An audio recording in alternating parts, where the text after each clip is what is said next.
Okay.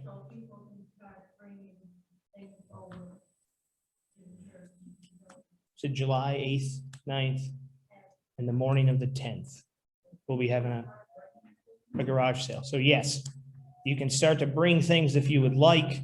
I am here Monday to Thursday, 9 to 4 generally. Sometimes I have a meeting or something, but so if you stop by when I'm in the office, I can open up a fellowship hall for you and drop it off.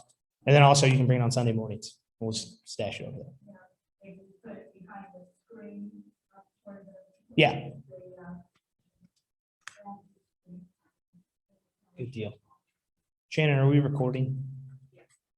Okay. You give a thumbs up to Shannon if you can hear me. Yes. Okay. So just so that you guys know, whenever an audio thing happens, I understand it's frustrating, it's disruptive. I guarantee you I'm more mad than you were. I was here till 11 o'clock last night, putting in the new computer and camera and everything. This is our first time trying it out. We had a weird hiccup there. So here in the next few weeks, we'll fully incorporate everything and then have people who are much smarter than us come in and make sure everything is actually fully running properly.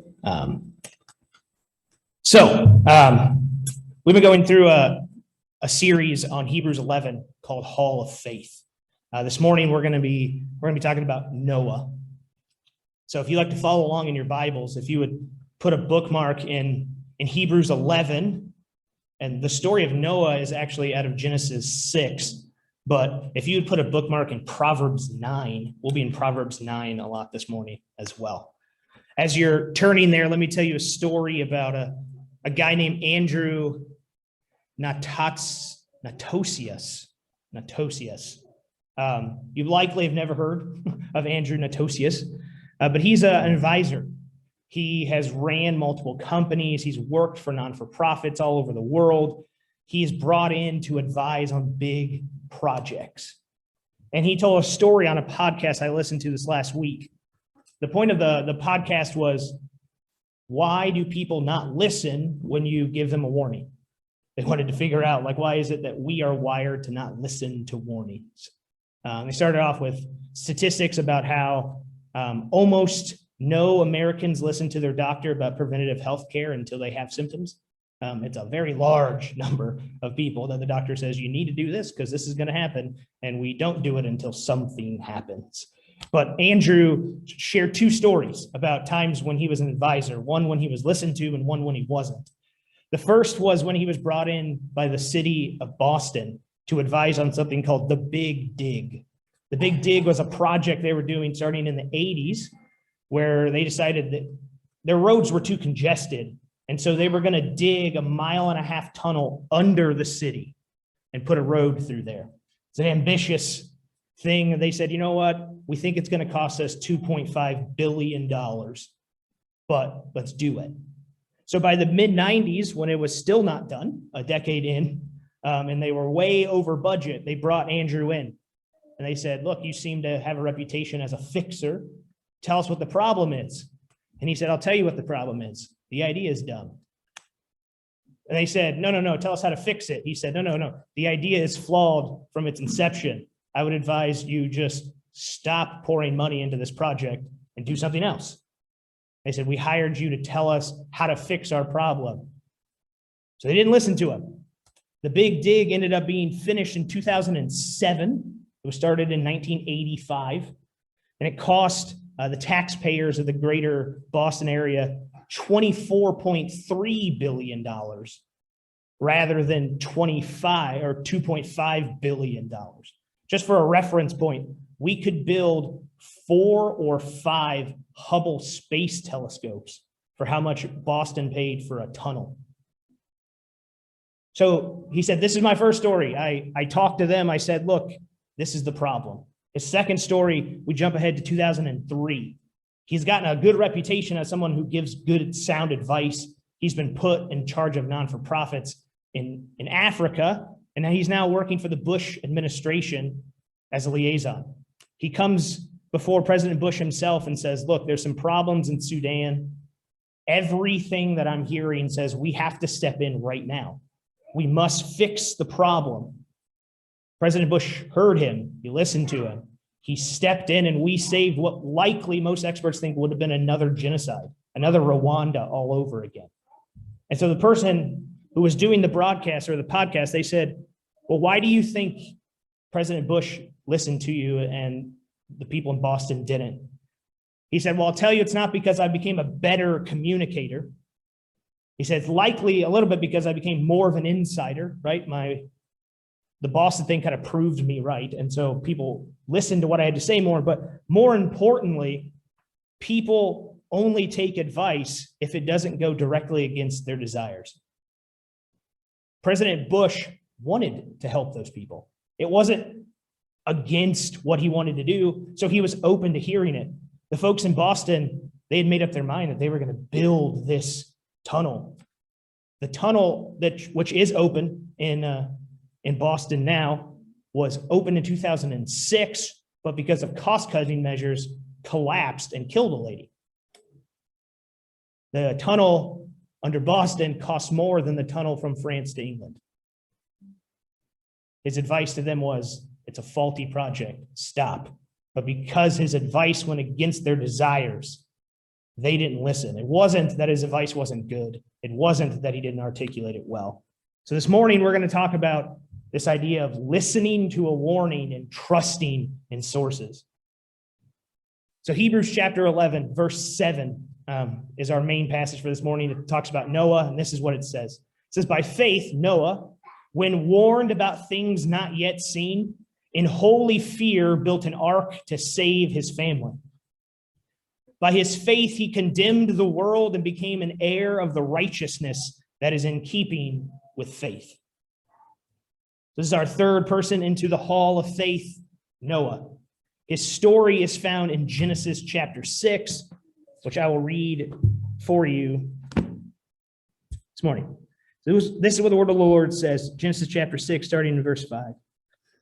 The Lord saw how great the wickedness of the human race had become on the earth, and that every inclination of the thoughts of the human heart was only evil all the time.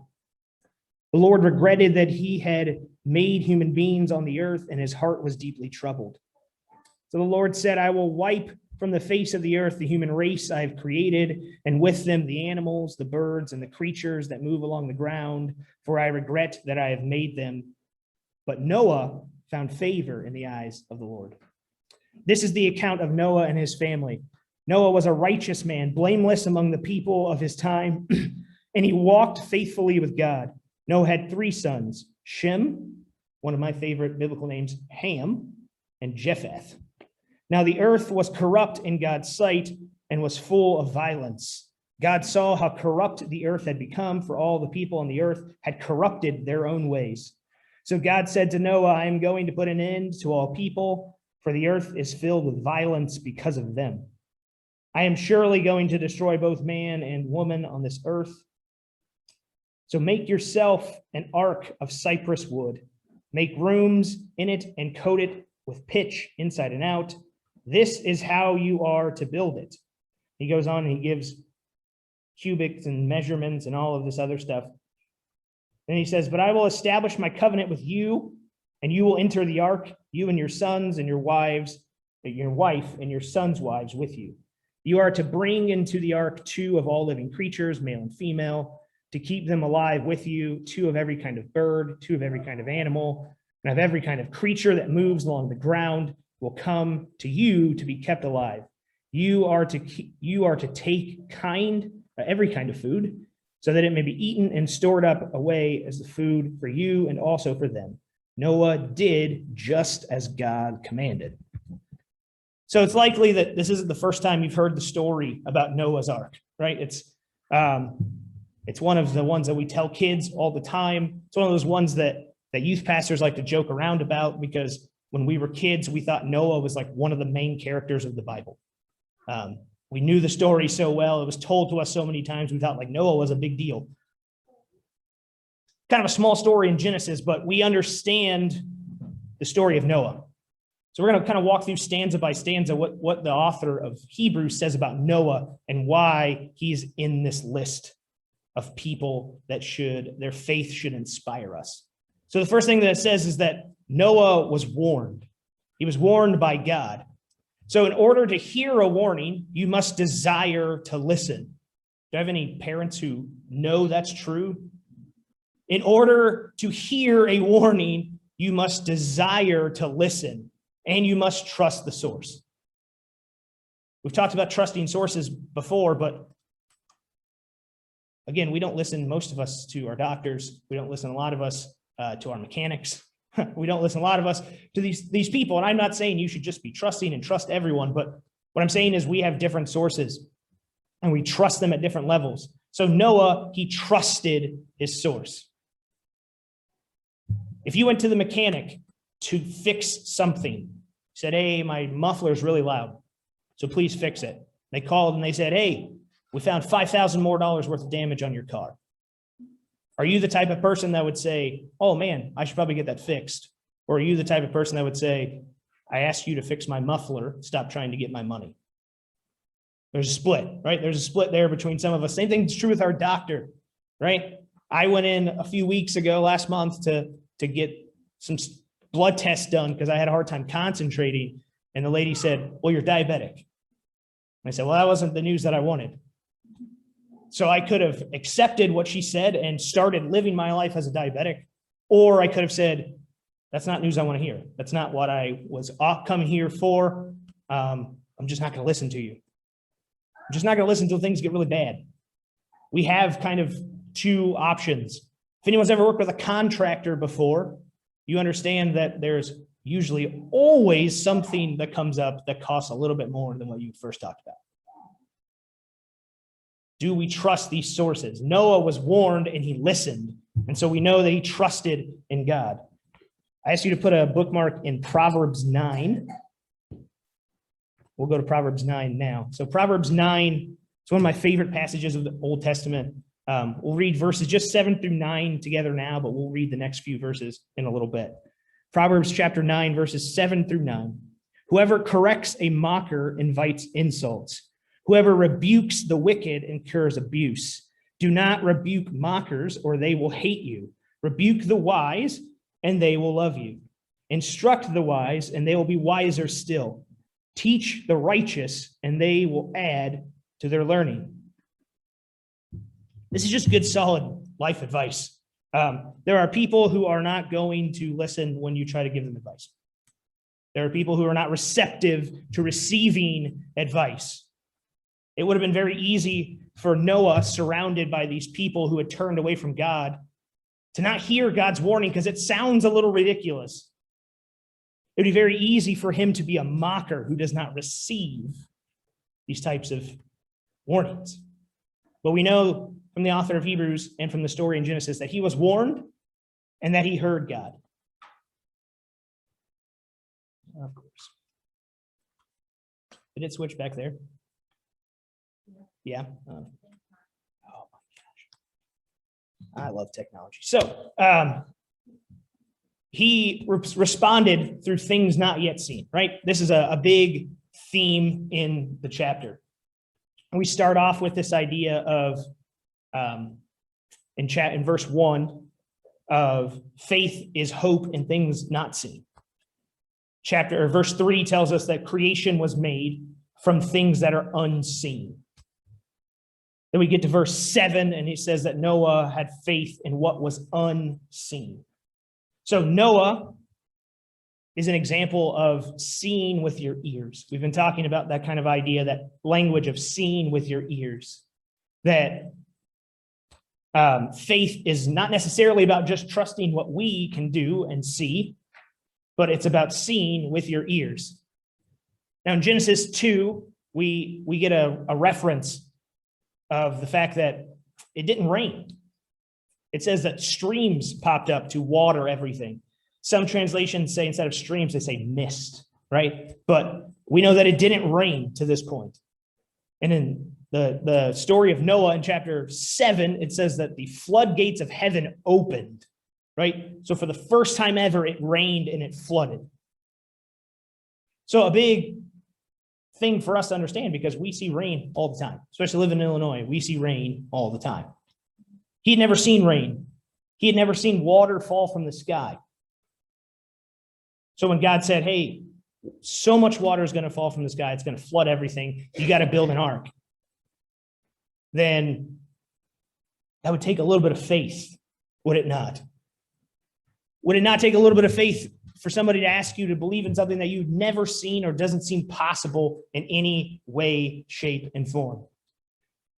This story, I think, resonates with some of us following this past year, because we saw a lot of things we thought we would never see. If I would have told you 4 years ago, this pandemic's going to come, we're all going to have to wear masks, they're going to close churches down, you say, no, that's ridiculous, never here, that wouldn't happen. But we've lived through something that we've never seen before. It seems odd. But he trusted with God. He saw with his ears. The next thing, that's great. The next thing that it says, my goodness. It says that he trusted God in holy fear, right? And so that phrase, holy fear, in the NIV is really translated more directly in proper reverence, right? It's not that Noah was afraid of God. It was that he understood the gravity of what he was trying to tell you, right? There are two types of people in the Midwest. There are people who hear the tornado sirens and go in their basements. And there are people who hear the tornado sirens and go out on their front porch to watch it. He heard the siren and said, I'm heading to the basement. I feel as this is a legitimate thing that God is saying. There is concern for me about this. Yeah, you'll have to disconnect and reconnect on the computer. So we'll just keep going without it. So he says, look, I have a fear of what God is saying, a holy fear, a reverence for what God is saying. And in Proverbs 9, the next few verses says this, starting verse 10, the fear of the Lord is the beginning of wisdom, and knowledge of the Holy One is understanding. For through wisdom your days will be many, and your years will be added to your life. If you are wise, your wisdom will reward you. If you are a mocker, you alone will suffer. So the root, the start of all wisdom is the fear of the Lord, the reverence of the Lord, the understanding that what he's saying is impactful. We lived through a last year where really facts weren't debated. Sources were debated. I believe this person, but you believe that person. I believe this news station, but you believe that news station. I read this source, but you read that source. Camps were formed based on sources, based on who was seen as legitimate, who was authoritative in our lives. Noah says, I hear what you have to say, God. In holy fear, he responds. So one thing that is interesting that we need to talk about with Noah's Ark, which is never explained to kids, is that an ark isn't a boat. Has anyone ever told you before that an ark isn't a boat? The story is that he was building a boat, right? But an ark's not a boat. The word ark means box, basket, chest, right? Think of the Ark of the Covenant. You know, that thing that the Nazis opened and melted all their faces off? The Ark of the Covenant. Think of the story of Moses when he was a baby. It says that his mother put him in the reeds in a basket. That word basket is the same word as ark in Genesis. Why is it important that God said, build a box instead of build a boat? I was talking to Stan this week. He said he had to take apart his boat, rewire everything, put all the stuff back on. He was very sore. He put a lot of time and energy into that. Stan, would you have done that if I told you before? I guarantee you, you won't be able to maneuver that boat when you're done. No. Yeah, no. Why would you put work into a boat that you can't steer? That's exactly what God told Noah to do. He said, build a box. We think boat. We think once the rain came, Noah was in control. But if we think box, we think the whole time he's floating and he's still trusting in God. He has to, because you can't steer a box. You can't steer a basket. It just floats. So we think Noah's ark, we think boat. And that's fair because it floated and it held things and it held people. And so we think boat. But the literal language says box. And that's important because so many of us, when we live our lives, we build boats when God asks us to build boxes. The difference is that God says to trust in me. And we say, God, thank you for helping us weather the storm. But now I can steer from here. Now I'm in charge. Rather than, God, I need you daily. A reminder daily. Noah was not signing up to just build a boat. He was signing up to put everything he had in God's hands. He was mocked. He was ridiculed. They said, what is wrong with you? He probably seemed like a doomsday prepper to these people. Like this weird guy's building a huge boat, a big box in his backyard. Once the water came up, he was floating. He was waiting. He was still trusting in God. The author of Hebrews then says that Noah became the heir of righteousness, right? And that he condemned the world and their logic in favor of God. So as the heir of righteousness, he received something. But this author of Hebrews uses that word heir a lot. Actually, at the prologue, it says that Jesus is the heir of all things, and in him we trust. So as for Noah to be exemplified as the heir of righteousness that comes with our faith, that means that if we are faithful, then we are heirs to righteousness. That we receive the same thing that Noah did, which is life and protection. We get life. Does that mean we won't die? Absolutely not. But it means we get life past the grave. We get this heir that's given to us. We are the heirs. We get the inheritance of God. So Noah heard what he was warned, saw that God was authoritative, trustworthy. He responded in reverence and in seriousness to what God said. He put himself entirely in God's hands, and he received righteousness because of that. This is a story that we tell little kids all the time. And then we kind of simplify it really small to trust God. This is a huge ask. Everything you have is gone. Everything that you once knew is gone. All of the control of your entire life is just handed over to God. Now, if you're married, a large chunk of your life is handed over to the discernment and the trust of another human being. But even within a marriage, there are certain lines where you're like, oh, I'm not sure. I think I'm going to make the call on that one, right? I don't think you're just going to get all of the decision making. God said, build a really big box because water is going to fall from the sky. Everyone else is going to die. Sounds absurd, but he went with it. In Romans chapter 9, Paul tells them, he says, what then shall we say?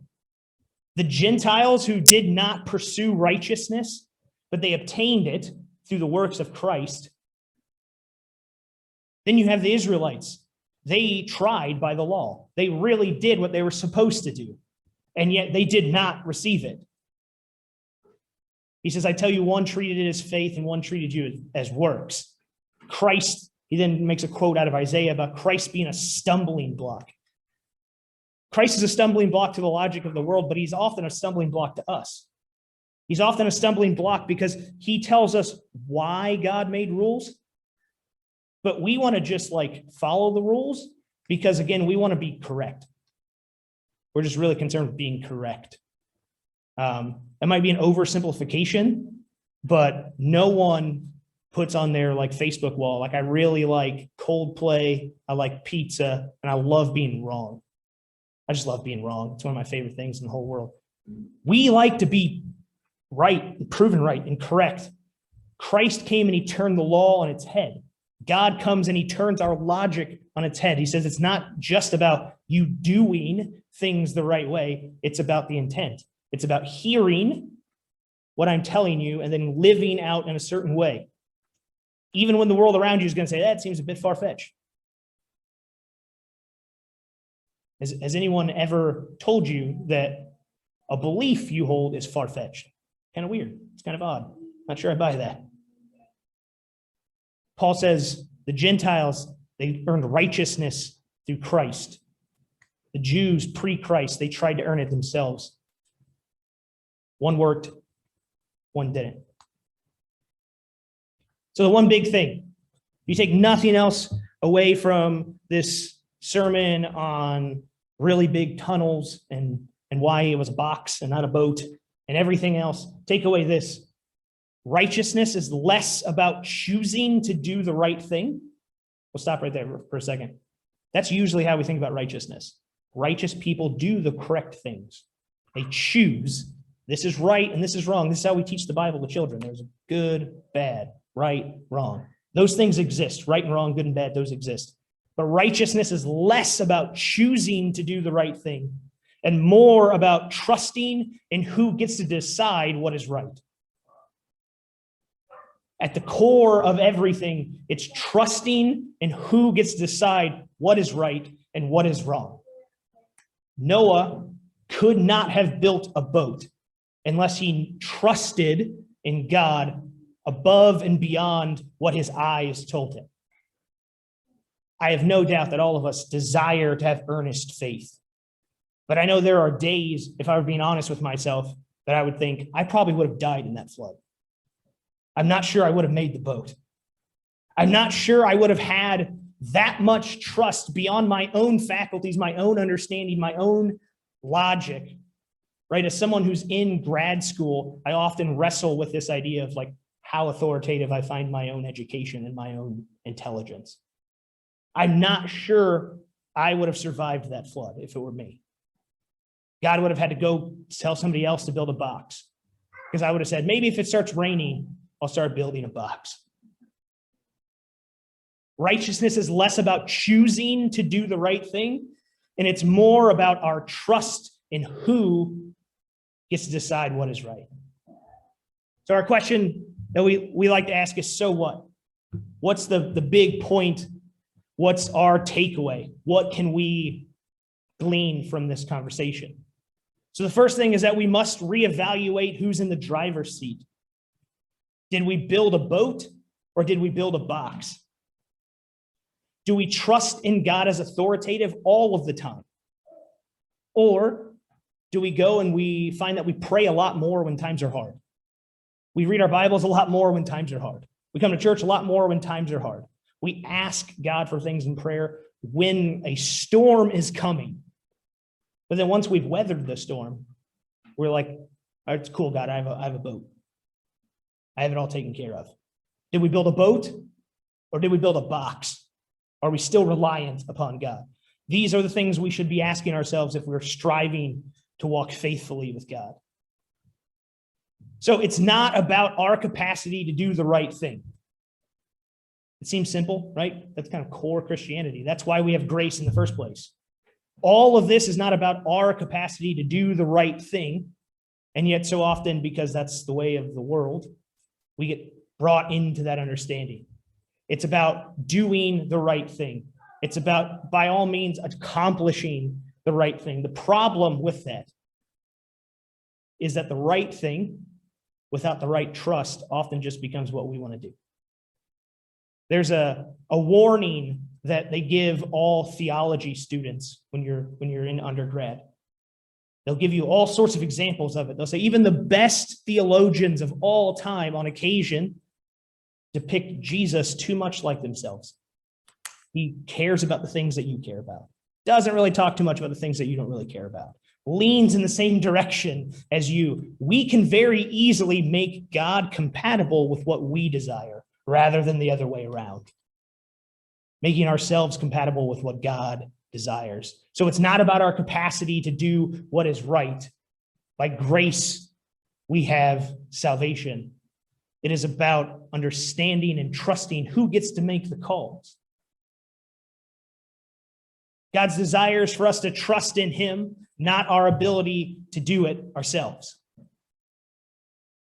Paul likes to use the language of boast.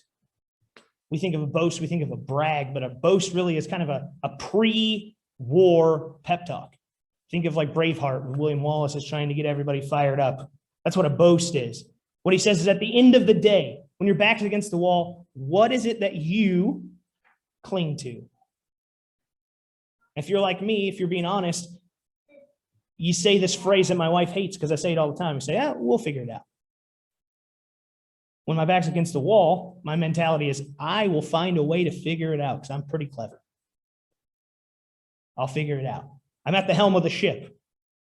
God's desire is for us to trust in him, to know that when our back's against the wall, righteousness is about trusting in God as a source. Trusting feeds obedience. It's not situational. Obedience can't be situational. Let me ask you a question. Did your parents have rules when you grew up? Anybody have ruleless parents? Just no rules, do whatever you want? Yeah, one? Oh, we had one ruleless parent. So your parents have rules. Did you find that the more rules you broke, the easier it was to break the ones you didn't used to? That's how sin works. If we only situationally trust in God, in the situations when we absolutely need to, we'll find that we don't because we haven't been in the habit of doing it. If we don't follow what he has to say all of the time and we just kind of run to the altar when the floodplain is coming up, we'll find that it's hard for us to switch our gears because we've been in the driver's seat this entire time. So we talked about Noah this morning. Noah is in the Faith Hall of Fame because he saw with his ears. He understood that God was authoritative. He understood that righteousness was not about just making the right decisions, but trusting in who gets to decide what is right. So we must ask ourselves if we're trying to walk faithfully with God. Did you build a boat or did you build a box? Will you pray with me?